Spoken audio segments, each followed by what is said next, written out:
On the morning of September 10th, 2025, 22-year-old Tyler Robinson decided he wouldn't be attending his electrical apprenticeship program at Dixie Technical College. At 8:23, he walked to his gray Dodge Challenger, and a little while later, he drove off to Utah Valley University. 3 hours after that, at 11:49, he exited his car wearing a different set of clothes, a cap, dark sunglasses, and visibly limping toward the parking lot adjacent to the UVU campus. He walked up the parking lot stairs, headed to the Low C Center, and then was nowhere to be seen. Meanwhile, conservative speaker Charlie Kirk was hosting one of his debate events on campus, roughly 200 yards away from where Tyler was. At exactly 12:23, a single shot rang out, piercing the left side of Kirk's throat, sending the entire campus into chaos. Although he was quickly rescued and rushed to the hospital, he only lasted for about an hour when his passing was officially confirmed. To add to the already extremely tragic situation, CCTV footage showed Tyler, then unknown to the authorities, fleeing the scene and successfully evading capture, seemingly holding on to a bag with his weapon in it. Part of why he was able to escape were two people who drew attention to themselves immediately after the attack took place. The first is George Zinn, who falsely confessed to the shooting and was promptly detained, and was recorded being escorted by the police with his pants down, as he repeatedly asked them to shoot him. We don't know if it's him or not.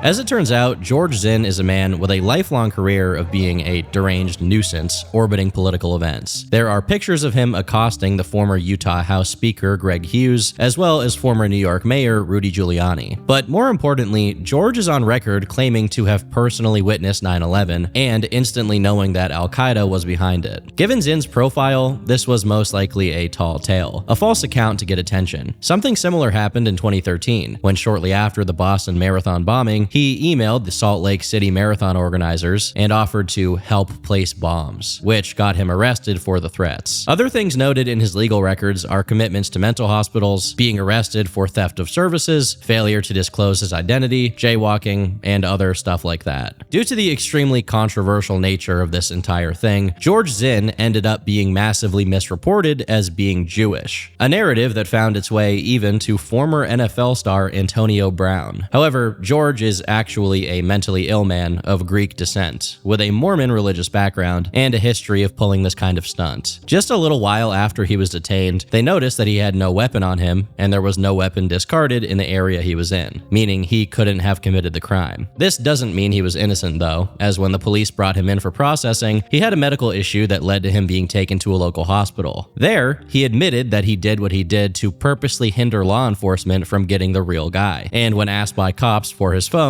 he volunteered, but not before informing the police that he had illegal material involving children on it. As if that weren't enough, he then specified to the cops that he was in possession of the material for his own gratification and had a preference for girls from ages 5 through 12. Given this guy already has dozens of previous cases, I hope he stays locked up for good. Another person of interest that immediately emerged following the attack was a man named David, who was recorded cheering and chanting USA immediately following the shot. While this man's full name is harder to find than George Zinn's, he actually took to Twitter to identify himself as the one chanting, trying to explain that he did it to draw attention so the security team could escape. At face value, this is extremely suspicious, and although it's unsure if this was the second person whom law enforcement detained, it would make sense given he gave them a good reason to believe he was at least involved with whoever committed the assassination. However, a brief examination of his social media account makes it clear as day that this man too is clearly suffering from some intense delusion. In videos he posted, he suggests that Charlie Kirk was a soldier of his and speaks from the perspective of every major religion, which you don't need to be a mental health specialist to recognize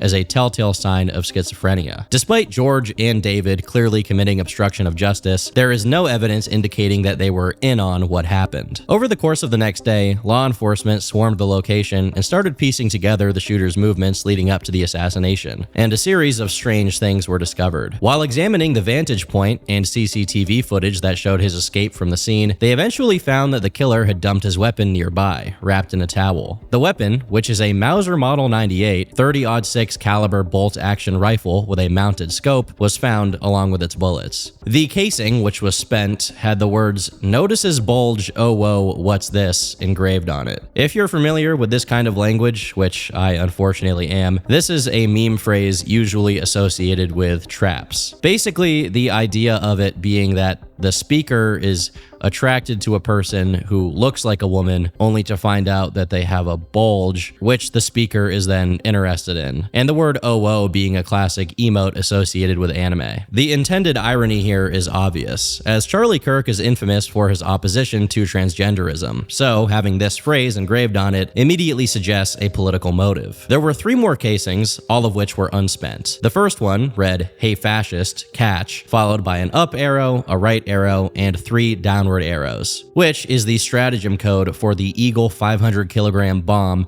in Helldivers 2. Like the previous casing, this one also had a clear political message with an internet culture-related element. The second unspent casing had a brief passage of the song Bella Ciao on it, an old Italian folk song closely tied to the anti-fascist movement. Again, clearly political in nature, although unlike the other ones, this one has no internet subculture aspect to it. Lastly, the third unspent casing read, "If you read this, you are gay. Lamau." These casings alone strongly suggested that whoever the shooter was, it was someone young, at least someone young enough to be familiar with these online phrases. Unfortunately, even with the prints being lifted from the weapon, they weren't able to identify a culprit. At least to the public's knowledge, these prints didn't immediately reveal the shooter's identity, although they would become useful whenever a person of interest was detained. For the next day or so, despite information slowly being made available to the public, it didn't seem like law enforcement were making significant progress in the case. Given how high profile an incident it was, and how much it had inflamed the United States as a whole, people were pretty worked up, and unsurprisingly, they launched their own investigations. Once again, things get a little tricky, but this time around, it's a bit more complicated. It's important to say that as far as any of us know, none of these people are responsible for, implicated in, or in any way related to the assassination. However, it is important to take everything into consideration, especially considering how ominously foreshadowing some of the posts I'm about to talk about are. The first of these is a set of tweets by someone named Omar, with multiple Twitter handles. The tweets from the 9th of September read, "Charlie Kirk is coming to my college tomorrow. I really hope someone evaporates him, literally. Let's just say something big will happen tomorrow." After the shooting happened, this person came back to Twitter to say, "Charlie Kirk got shot. Bro, I promise I didn't have anything to do with it. But I called it, and it's so deserved." Eventually, this person took down their own Twitter account, and someone completely unrelated took the other handle to prevent it from being taken and used by scammers. Side note, this only kind of worked because if you look up the handle on Twitter now, the first result is a fake account promoting a crypto scam in the name of Charlie. Pretty disgusting stuff. As people saw this tweet and had a revelation of someone who accurately called that this would happen, someone looked up that handle on Google, found the first picture of a person, and then spread the claim that this person was Omar or Najra Galv's, their Twitter handle. The thing is, if you look up someone's Twitter handle online and go on the images tab, you may get the images of any account that may be associated with theirs for whatever reason. They could have replied to each other years ago and it pops up. In this case, the person in the image is an account named Michaela Ultra from Seattle, whose account is now protected. The thing is, decoupling these two accounts was not enough for a lot of people, who promptly went through their tweets and found a reply from Michaela Ultra to a limited account that expressed they weren't fans of Charlie Kirk. Additionally, 2 other tweets were screenshotted, which read, "I'm crashing out. Coming apart at the seams. You're watching it live in real time. Keep your eyes peeled on the news." When someone replied to them suggesting they would be the next trans shooter, Michaela Ultra replied by saying,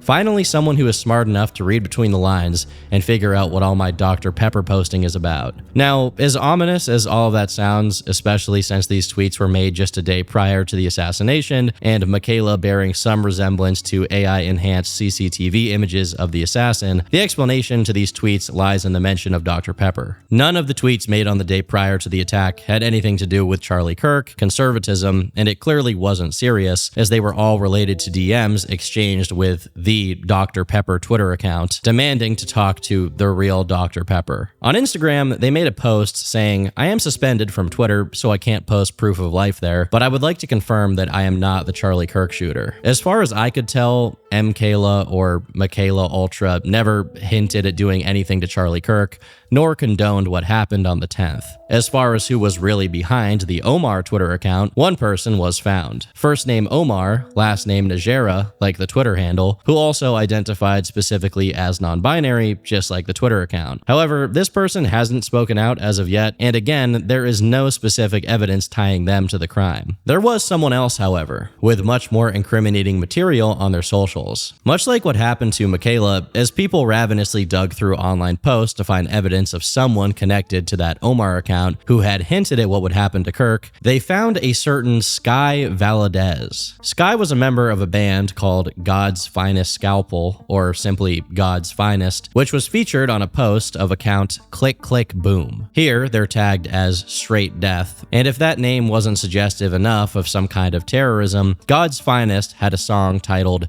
Charlie Kirk Dead at 31, which was up on its SoundCloud long before the attack happened, and a similar song called Charlie Kirk's Death Isn't Enough for Me on Bandcamp, from an album titled Death to American Scum. While that is all pretty on the nose, it could just be excessively edgy trans activism. When people took to the comments of the Dead at 31 song on SoundCloud, Sky replied, "I'm not a student at any college. I don't support political violence. This song was a massive coincidence, and I'm leaving it at that. I will not take this down, as I believe in my First Amendment rights, and I believe that if you think this is disgusting, you're worried about the wrong thing." This response could have laid the issue to bed, but the people looking into this stuff weren't just looking for potential culprits, but also anyone who knew about the real shooter's plans and didn't report it or try to prevent it in any way. Despite being seemingly completely exonerated, Sky also took to Instagram. "I am not the shooter nor a current alumni at UVU. I had a dream back in March of this year when I recorded and debuted this song on SoundCloud. It's complicated and cheesy,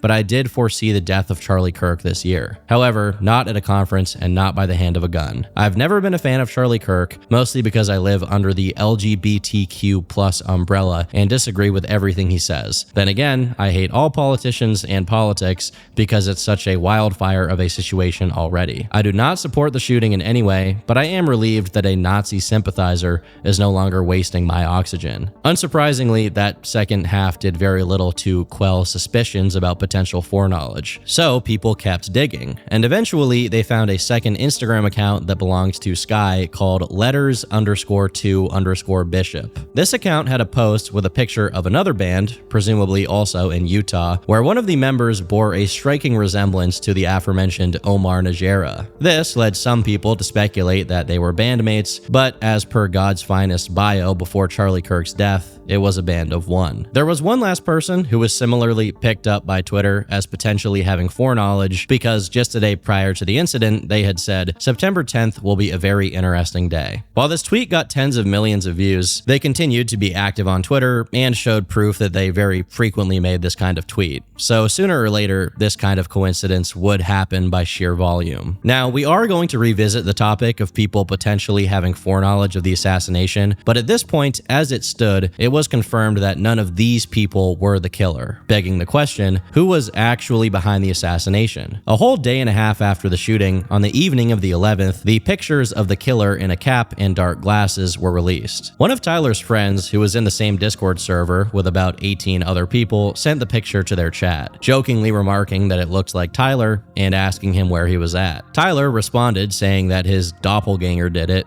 to which someone else sarcastically replied, "Tyler killed Charlie." Clearly, the mere concept of Tyler doing such a thing was something his acquaintances wouldn't even consider. He was a seemingly intelligent guy, as his mother proudly bragged on Facebook about his 4.0 GPA. He was a mild-mannered indoorsman who gamed a lot, and although he wasn't a Republican like the rest of his family, he also wasn't even registered to vote and didn't express his opinions that much. Because of this, the rest of his server continued to joke about turning him in to collect the $100,000 bounty on the killer, which was eventually raised to $1.2 million, or they made recommendations that Tyler not go to a McDonald's anytime soon, referencing the notorious case of Luigi Mangione, who was caught on CCTV when he stopped to get something to eat. Tyler even contributed some jokes about himself, saying he should get rid of this manifesto and exact copy rifle I have lying around. Over a few messages, he said, "I heard the ammo had something about trans stuff on it, but they aren't releasing photos or exact quotes. And also, the claim wasn't backed by the official FBI,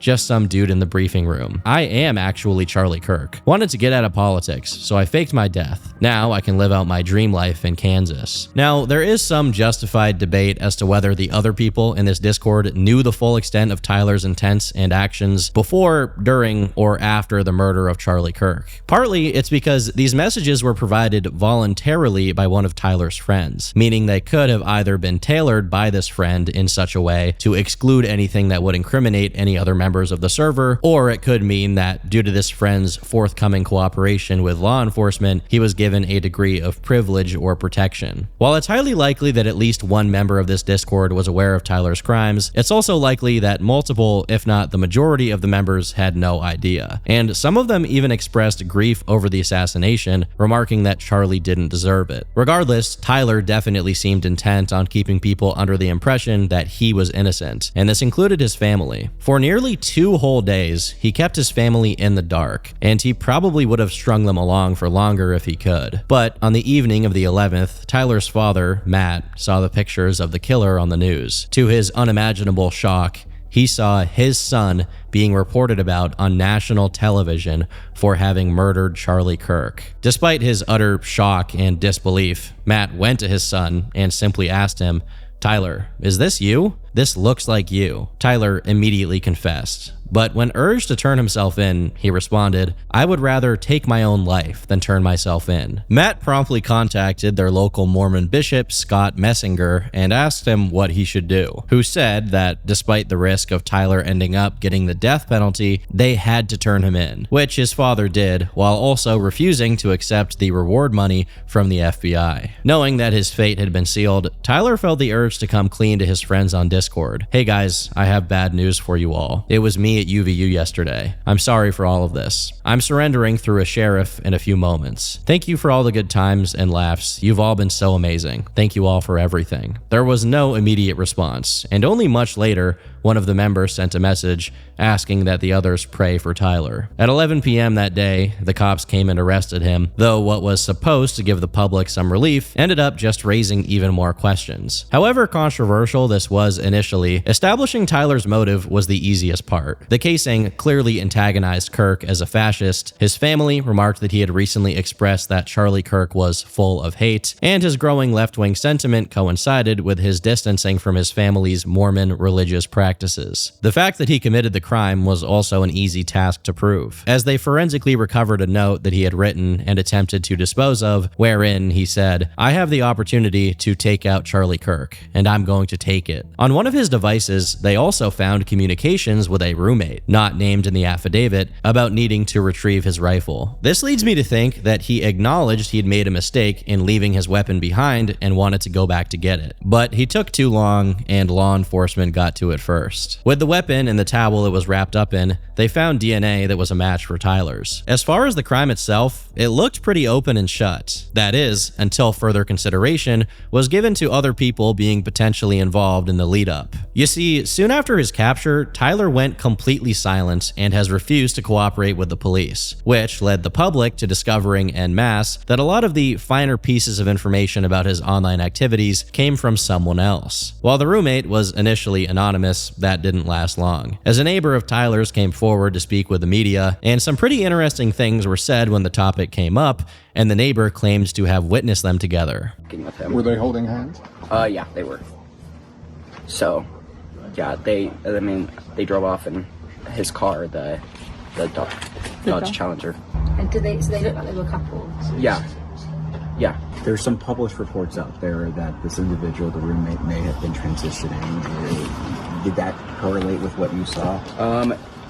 Yeah, definitely. I remember them talking about a doctor's appointment. It was about 2 weeks ago, I would say. And they were kissing? Yeah. Do you know, where did you see them kissing? Just coming out. While there was some initial pushback to the narrative that Tyler was in a relationship with this roommate of his, this testimony from his neighbor went a long way to solidify this in the public sphere. An unknown source in law enforcement had already attested to the same story, and with this much scrutiny and attention on something, keeping this person's name a secret was basically impossible. Eventually, people found Tyler's Venmo account, where one name stood out: Lance Twiggs, who frequently received money money from his mother for prescriptions and doctor's appointments, fitting what the neighbor had told the media. On Saturday, September 13th, the Daily Mail published an article identifying this transgender roommate and romantic partner of Tyler Robinson, with the person listed in the affidavit as a cooperator with law enforcement. In it, Lance's TikTok account, Cookies and Cream, was attached, but most of that account's posts consisted of gaming clips. It turns out this account was apparently shared with someone named Quinn, or Youngest Kami on Twitch, who didn't have any relation to Tyler. In turn, this led people to consider that this may not be Lance's main account. By simply checking the follows on it, you can find Lance's actual account, Lancelotl, although nothing related to Tyler can be found here,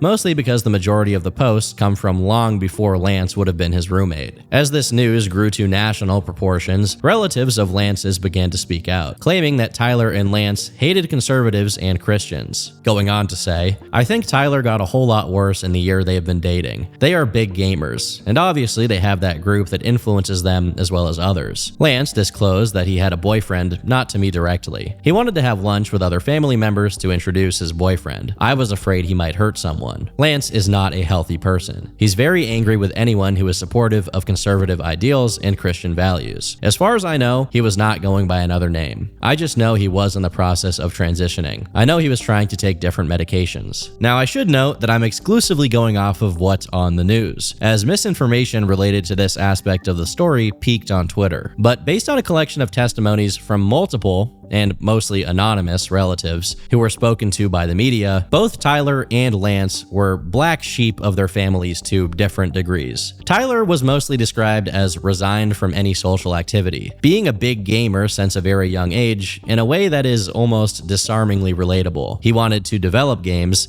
His friends described him as fun to be around, despite being shy and quiet. Lance, on the other hand, was seemingly more outspoken and angry about his views, which was described by a relative, which signals a greater degree of comfort expressing them. This also fits their online presence, as Tyler had seemingly no significant public profiles, while Lance had multiple. This includes the aforementioned TikTok, a now privated Instagram account, and possibly the most revealing one out of all of them, a Reddit account. Before I get into the actual contents of Lance's Reddit, it's important to note that due to the lack of information up until this point, a lot of people resorted to creating imagined versions of this person that were convenient to their preconceptions. Some people were prone to immediately and completely exonerate Lance due to his cooperation with law enforcement. Others leaned toward the narrative that he was at least complicit, if not actively pushing or pressuring Tyler to do what he did. Unsurprisingly, neither of these assumptions were exactly true. His Reddit history goes back over half a decade, and up until 2024, there are several patterns we can pick up on. For example, very early on, around 2019, you can find references to jokes about killing furries, criticisms to J.K. Rowling for making Harry Potter characters gay, and even positive comments on campaigns like "it's okay to be white," as well as criticisms of how black people were socially allowed to exclude white people from their spaces, but not the other way around. Clearly, in 2019, Lance wasn't what you'd call a staunch left-winger, to say the least. But something changed in 2020. Before, Lance often made positive posts relating to other Reddit users over his intent of getting his video game addiction under control, wanting to start lifting weights again, get good grades, and find a girlfriend. After 2020, one of the first significant posts on his account is him arguing with other people over transgenderism. Specifically, Lance can be seen calling his old self transphobic and claiming that children should be allowed to transition. It also seems he began exploring existentialist philosophy, taking an interest in Nietzsche and Stoicism as they related to managing suffering and negative/painful situations that you wish to be out of. By 2022, he was already posting to subreddits like femboy_IRL and r/196.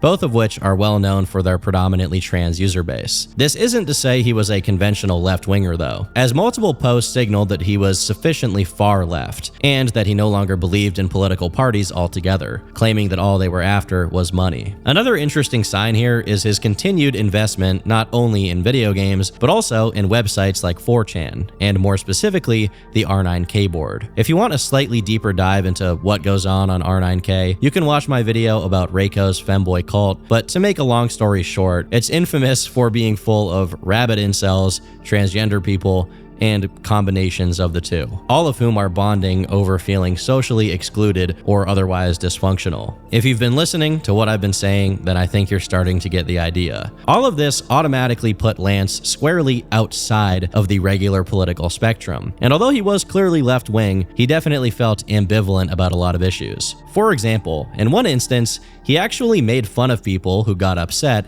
that the creator of Five Nights at Freddy's, Scott Cawthon, had donated to Republican politicians, and complained about incessant Russia versus Ukraine discussions creeping into the subreddits he frequented. At a surface level, Lance wasn't an extremely rigorous left-winger. He posted on the Jordan Peterson subreddit criticizing echo chambers and expressing his distaste for how much of the sub had been overtaken with political discussions, while also specifying that Jordan had been pivotal to his personal growth, complimenting his 12 Rules for Life book, and defending him from detractors. Another expression of his lack of political rigor is that while he posted a lot on a joke sub called Love for Landlords, which sarcastically praises landlords while depicting them as the most cruel and greedy capitalists imaginable, he also posted to r/no-working, which parodied the infamous leftist sub r/anti-work. But make no mistake, in spite of his overall lax attitude towards politics, there were some things he took more seriously, and he only grew to take them more seriously as time went on. First off, he unsurprisingly had a more concerned approach when it came to gender ideology, condemning misgendering, and even raising an issue with how the left commodified the trans rights cause. Oddly enough, his post about it is on the r/anarcho-capitalism subreddit, although it doesn't seem like Lance has any other activity associated with libertarianism, besides a few passing comments on the legalization of drugs. Before he had any cohesive political beliefs, from a young age, Lance struggled with substance abuse. While he took an interest in subreddits like r/shrooms and r/acid, it's his post on r/alcoholism that is the most revealing out of all of them. In a reply to someone talking about how alcohol can cause blackouts, he wrote, "I appreciate the resources. I'll definitely read through the Alcohol Explained book.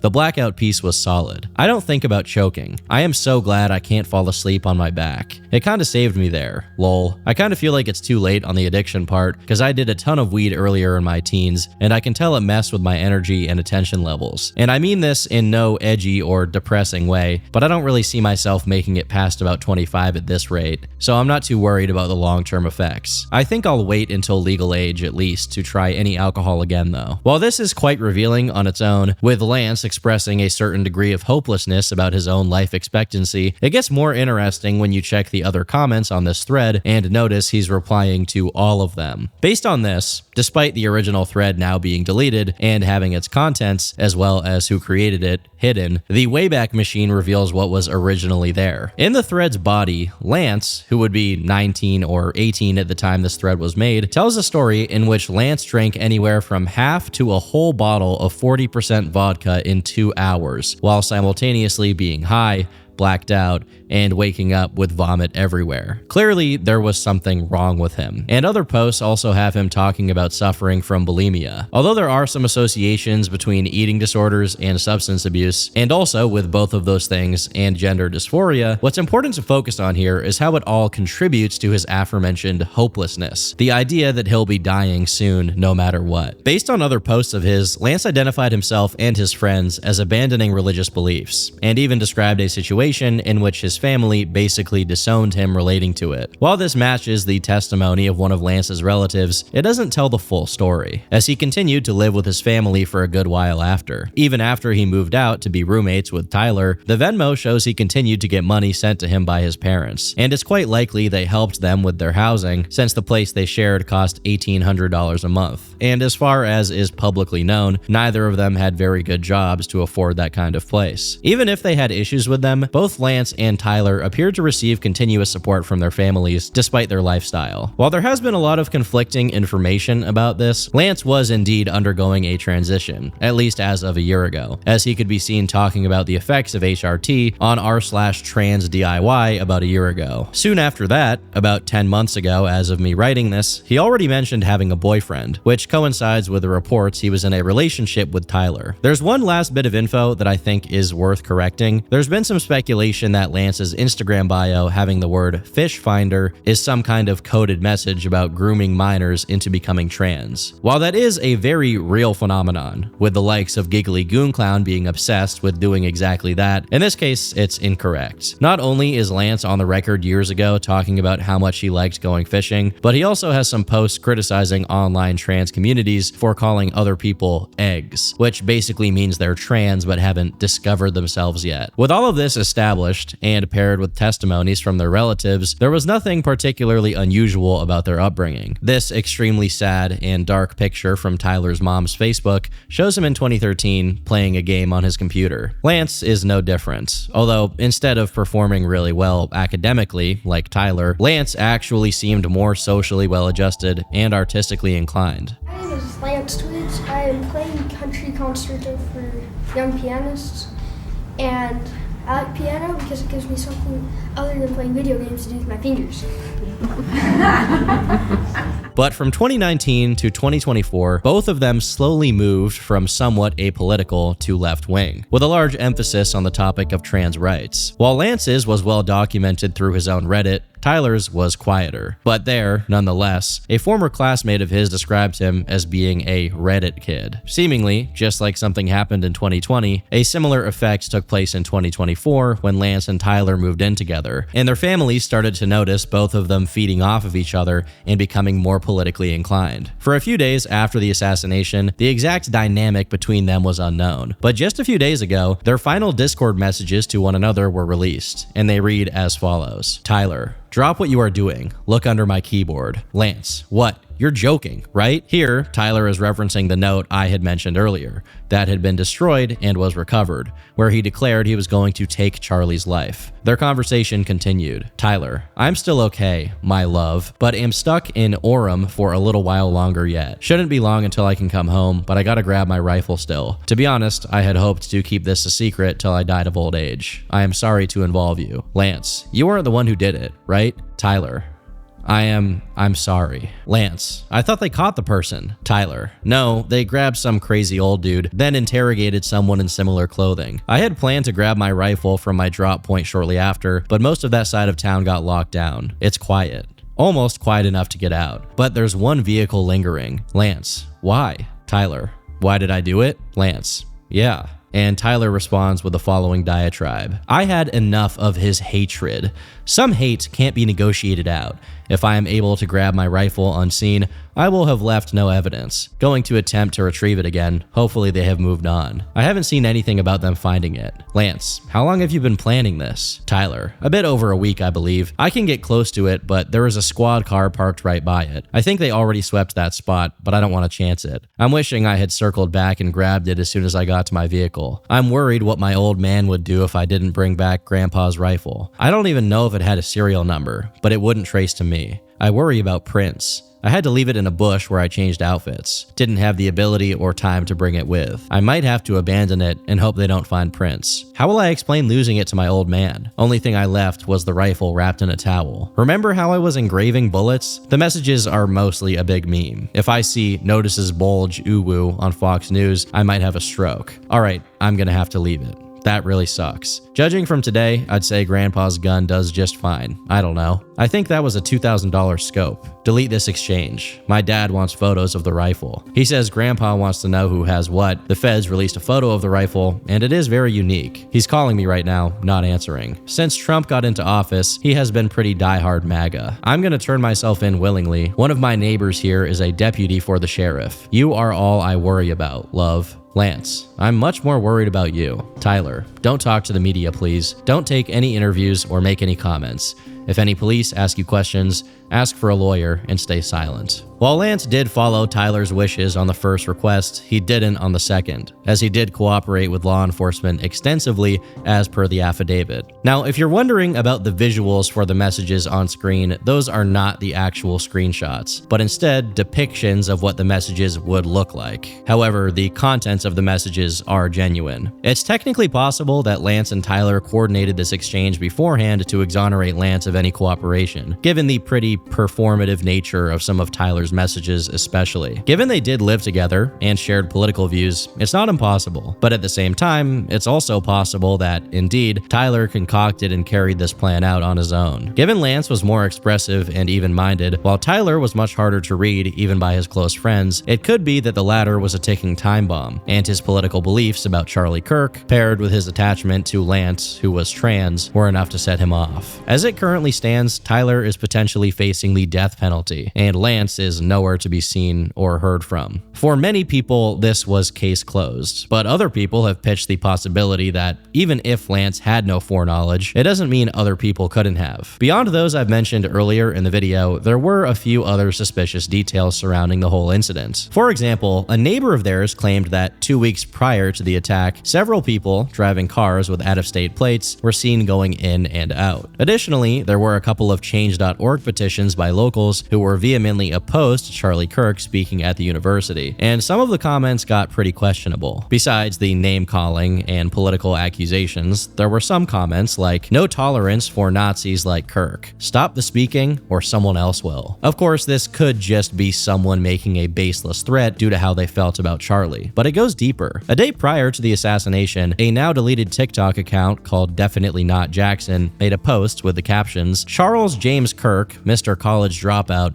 does not know what's coming tomorrow. Be ready. This isn't a threat, it's a promise. It's a bad day to be Charlie tomorrow. #UVU. Again, this could just be a reference to the debate itself as some illusion that Charlie will get owned or something in the marketplace of ideas. But there's also more. 5 days prior to the shooting, a Twitter user named Fuyoshi Incel said, "You guys, I have something big coming soon. Just be sure to check the news. You'll know it when you see it. Winky emoji face." And within a few hours of the assassination, he came back to say, "Well, that's that. Another chud bites the dust." This account currently appears to be completely gone. Lastly, a TikTok and Twitter user who followed Lance Twiggs by the name of Churbum75M, as soon as the attack took place, tweeted out, "We did it." Adding insult to injury, he followed it up with, "Charlie Kirk deserved that. Let it die." On his TikTok, he set his account to the picture of the moment Kirk was shot, along with a lot of other vile posts about it. By merely searching up his handle on Twitter, it's easy to find that just days prior, he was in hot water for insincerely apologizing for making offensive jokes in a Discord server. With all of those elements put together, this matched the profile of unconventional leftists that would be expected. Churbum eventually shared conversations he'd had with a friend of his, where his friend is saying, "We aren't even old enough to hold a gun without a weapon charge." But of course, at this point, the concern wasn't that anyone besides Tyler actually did it, but instead that other people knew that he would beforehand. He eventually made a tweet claiming that it was all a misunderstanding and he was just an immature teenager scared for his life. Despite tweeting out many times afterwards asking to be left alone and saying that joking about people dying is wrong, Churbum continued to make light of what happened, leading many people to be suspicious. Whatever the case is with any of these specific accounts, people are innocent until proven guilty. And I'm not making this video to endorse doxing anyone because of what they post on Twitter. If there is genuine suspicion, it should be handled by the authorities. And on the 16th of September, nearly a week after the incident, it was announced by the FBI that there were a lot more than 20 people in Tyler's Discord chat, and that all of them were now under FBI investigation. Another interesting claim is that there was a broad network of groups with intel on Kirk's assassination and the subsequent announcement of investigation of NGOs, although what exactly this means has yet to be seen. What it could be related to is the recent discovery related to the Utah-based group Armed Queers SLC. Founded in 2020, Armed Queers identified itself as a revolutionary LGBTQ organization, whose principles included the end of capitalist oppression and trans liberation. At face value, it looks like nothing out of the ordinary for this kind of collective, but it was discovered that this group was founded and led by a certain Ermia Fanayan, who had won an award from the Utah Council for Citizens Diplomacy in 2022, was once listed by the Utah Global Diplomacy NGO as a young diplomat of Utah, and was listed as being on the payroll of the Utah State Democratic Committee. The scope of this kind of thing is unassumingly huge, as Ermia was a speaker at a UN-affiliated event, and the Utah Global Diplomacy received most of its income directly from government grants. As early as 2019, Ermia Ermaya can be seen on stage alongside people like Elizabeth Warren. 4 years later, in January 2023, armed queers made now-deleted posts about working with the Elm Fork John Brown Gun Club. 2 years after that, just 2 months ago, on the 14th of July, 10 to 12 members of this gun club gathered near an ICE detention center, setting off fireworks and vandalizing vehicles with phrases like ice pig and traitor in an attempt to draw out officers. They then proceeded to open fire on several unarmed officers nearby, succeeding in killing none of them, but they did injure one officer in the neck. Immediately after, all of them were arrested and had their property seized. Multiple of the people arrested had prior criminal histories of similar crimes. Of course, everything I'm saying here is circumstantial, but still, it seems to be enough that the FBI is currently investigating Ermaya about her potentially having some relation not just to the assassination of Charlie Kirk, but also to any other similar crimes that have occurred recently. Ultimately, it's impossible to know just how much sprawl this kind of thing has, but considering how massive organizations and cults like the Zizzians or 764 have gotten, it's best to sort this out as early as possible, before any other crimes can take place. Whatever the case may be, it's an absolute tragedy that Charlie Kirk lost his life. To a lesser degree, it's also a tragedy that people like Tyler got to the point of committing such a crime. Hopefully, nothing of this kind ever happens again. I've been Turkey Tom. Thanks for watching, and until next time, leave me alone.